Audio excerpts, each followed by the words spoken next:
A Avenida 9 de Julho está completando 48 anos de sua construção. Uma das mais importantes e talvez a mais importante de Jundiaí foi combatida tão logo foi anunciada. Chegou-se a dizer que ela ligava o nada a lugar nenhum. O tempo, porém, provou que a visão dos administradores da época era correta. Para falar sobre a avenida, conversamos com o então prefeito Ibis Cruz. A inspiração veio do trabalho do então prefeito da capital, Faria Lima. Eu estudava em São Paulo, fazia o ginásio em São Paulo, na Escola Campos Salles, na Lapa. E eu tinha um professor de desenho que participava da administração do Prestes Maia. E nós víamos o rio Tietê, todo cheio de curva, de lixo, com aqueles lagos com Guaimbê, e aquilo foi modificado inteirinho. E aquilo me chamou a atenção muito, embora eu tinha 12, 13 anos de idade. Então aquilo ficou na minha mente. E quando eu fui eleito prefeito, me veio a ideia daquela que o Prestes Maia fez em São Paulo. Então eu procurei bons profissionais para que pudesse desenvolver o projeto e felizmente eu consegui realizar essa obra viária em Jundiaí. Logo após eleito, Ibis trouxe bons profissionais, incluindo o urbanista Cândido Malta. Eu, quando assumi a prefeitura de Jundiaí, volto a falar lá no meu tempo que esse meu professor, Alberto Eliazar, ele trabalhava com Prestes Maia. Eu vivia muito naquilo, e aquilo para mim foi uma escola. Então, quando eu assumi a prefeitura, eu tinha que trazer para Jundiaí os profissionais, bons profissionais, embora a prefeitura tenha um quadro de bons profissionais, mas eu queria trazer gente de expressão nacional para poder desenvolver o projeto em Jundiaí. Então eu trouxe na parte jurídica o professor Eli Lopes Meirelles, que nós precisávamos preparar os contratos. Eu trouxe na área financeira Fernando Ribeiro Duval, que era para preparar os projetos e buscar o financiamento. Para o projeto, eu trouxe a Sotaf, que foi me indicada pelo Faria Lima, que era o prefeito de São Paulo.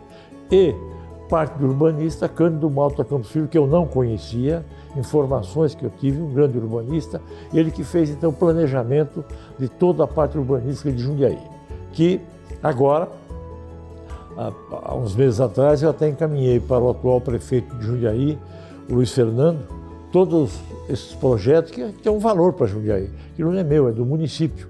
E então eu encaminhei para a prefeitura de Jundiaí para que tenha esse trabalho que é muito importante. A situação da cidade era bem diferente, praticamente esgoto a céu aberto. Nós tínhamos em Jundiaí a Avenida 9 de Julho, hoje, que era o Córrego do Mato. Nós tínhamos lá 14 de dezembro, e a Marginal e a Frederico Zanam era esgoto a céu aberto da cidade. A cidade não tinha saneamento. Então, todo o esgoto da cidade era despejado aí na antiga Córrego do Mato. E tinha uma pinguelazinha onde os alunos passavam para o Instituto de Educação. E quando nós fizemos então essa avenida para saneamento, porque não foi o sistema viário trouxe com ele também saneamento. Nós fizemos saneamento e malha viária. E isso possibilitou nós então fazermos toda essa malha viária de Jundiaí e que eu acho que foi um grande bem que eu fiz à cidade. E por que 9 de julho? Porque 9 de julho é uma data importante para São Paulo por causa da Revolução de 32. A avenida foi projetada para ter todos os cabos, eletricidade e telefone subterrâneos. Na ocasião, eu queria até fazer toda tudo que é a parte elétrica de Jundiaí, fazer subterrâneo, mas ficar muito caro. Então, as avenidas que eu fiz toda a parte elétrica subterrânea.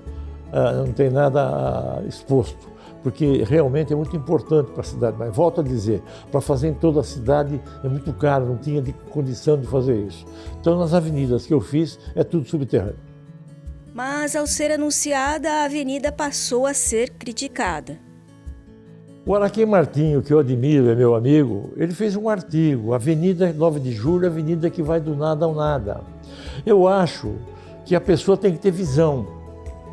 Você não pode, você tem que projetar as coisas para anos na frente. Então precisa ter visão, precisa enxergar. Então é o exemplo do Juscelino Kubitschek, que ele fez Brasília. Ele foi muito criticado na ocasião, eu lembro muito bem disso. E está aí Brasília, que é um orgulho para o país. A avenida foi construída em 2 etapas. O primeiro trecho do 9 de julho foi do viaduto que atravessa a Avenida Jundiaí até o rio Jundiaí. O segundo trecho, depois nós fizemos até o final, que aquele viaduto sobre a Anhanguera não foi obra minha, é projeto meu, mas eu não consegui fazer, foi feito depois. Com pouquíssimas avenidas, ninguém imaginava o que viria a se tornar a 9 de julho. Não, veja só, Jundiaí tinha como avenida, você tinha a Avenida Jundiaí, que foi o Vasco Vinquedo que fez, você tinha Samuel Martins, que foi obra do Valmor, e você tinha, em Jundiaí, você tinha coisa de 3 quilômetros de avenida. Na minha administração eu fiz 28, que é a 14 de dezembro, a 9 de julho, a Imigrante e a Frederico Rosanã. Que a Frederico Rosanã, sem querer fazer crítica, eu acho que ela devia ser imediata, chegar até aquela estrada que vai a Itupeva. Porque hoje você tem um trânsito congestionado aqui na chegada de Jundiaí. Quem vai para Itupeva ou vai para Itu, se você fizer a Frederico Rosanã até aquela estrada que vai para Itupeva, você já modifica muito o trânsito na nossa cidade. E não faltavam críticas. Muita crítica, né? Porque eu, para fazer essas obras, eu tive que aumentar o IPTU. Porque como é que eu vou buscar dinheiro se eu não tenho receita? E não se pagava imposto nessa cidade. Então eu aumentei um pouco o IPTU. Mas nós retribuímos a cidade esse aumento de IPTU com as obras que nós fizemos de saneamento e outras mais que nós fizemos na ocasião. Ibis se orgulha de ter construído a 9 de julho e outras avenidas. Eu tenho até um certo orgulho comigo mesmo de ter feito essas obras em Jundiaí, porque eu acho que, volto a repetir, você tem que ter visão para a administração. Você não pode ficar, você tem que ter visão realmente. E isso é importante. Quando fizeram a Bandeirantes, que é a maior rodovia do Brasil, 5 pistas de cada lado, que foi o Paulo Egídio, eu era prefeito, e na ocasião eu tive muito contato com eles foram criticados, que era uma rodovia com 5 pistas de cada lado. Está aí, que é uma obra maravilhosa hoje. Você não vê congestionamento na Bandeirante, é muito difícil. Então eu acho que tem que ter visão, tem que ter esta coisa de futuro, em qualquer área, né? Ibis também fala do cuidado com os rios e córregos da cidade. Nós fizemos todo o saneamento em Jundiaí, que não é só a obra viária, ela traz com ela o saneamento. E desculpe, eu não quero fazer nenhuma crítica, mas é preciso cuidar melhor desses córregos. As pedras estão caindo, não pode, porque ela é toda o rio, onde corre a água, o riacho, o córrego, ele em toda a extensão, ele é com sacos de pedra, que é o gabião, que foi o primeiro município do Brasil a usar o gabião. E hoje você não tem mais isso aí. Eu não quero aqui fazer nenhuma crítica, mas eu acho que deveria cuidar disso aqui. O gabião porque é pedra ensacada, então ela não segura a água. Isso é muito bom. Você tem que ampliar mais o sistema viário. E uma coisa que não é obra do município, é estadual, mas eu consegui, quando eu era prefeito, essa rodovia que vai para o Clube Jundiaense. É a que vai para Santa Gertrudes. Aquilo está um perigo hoje. Santa Gertrudes é aquela rodovia estadual, mas tem que falar com o governo do estado para duplicar aquilo ali. O bairro de Santa Gertrudes hoje, aquele é um perigo. Aquele trecho de estrada ali é um perigo tremendo. Quando eu era prefeito, o Zé Romão era presidente do Clube Jundiaense, ele me procurou se eu podia asfaltar a estrada. Eu disse, eu não posso porque não é municipal essa estrada, é do governo do estado. Fui falar com o Laudo Natel, o Laudo concordou, e aproveitou, fez isso até Campinas, e melhorou muito isso.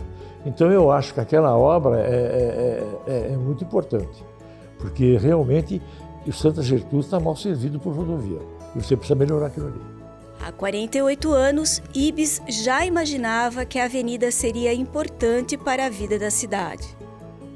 Imaginava sim, porque eu acho que você tem que projetar o futuro. dá condições de crescimento. Você quer ver os dois shoppings de Jundiaí? O Maxi Shopping é na Avenida Frederico Ossanã e o Shopping Jundiaí é na 9 de Julho.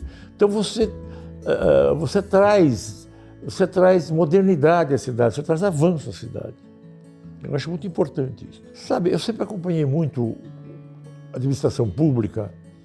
Eu, em 64, chefei a Receita Federal do Estado de São Paulo. Então a gente tem muito contato, vê o crescimento como é. E São Paulo realmente é um país, né? O Estado de São Paulo é um país hoje. E é preciso, todo o Estado de São Paulo, todo o nosso Estado é desenvolvido, é uma maravilha isso. E assim, você que dá seu rolê no fim de semana, que faz seus negócios, que passeia ou caminha, ficou sabendo como tudo começou e como a visão de futuro de um prefeito transformou a cidade.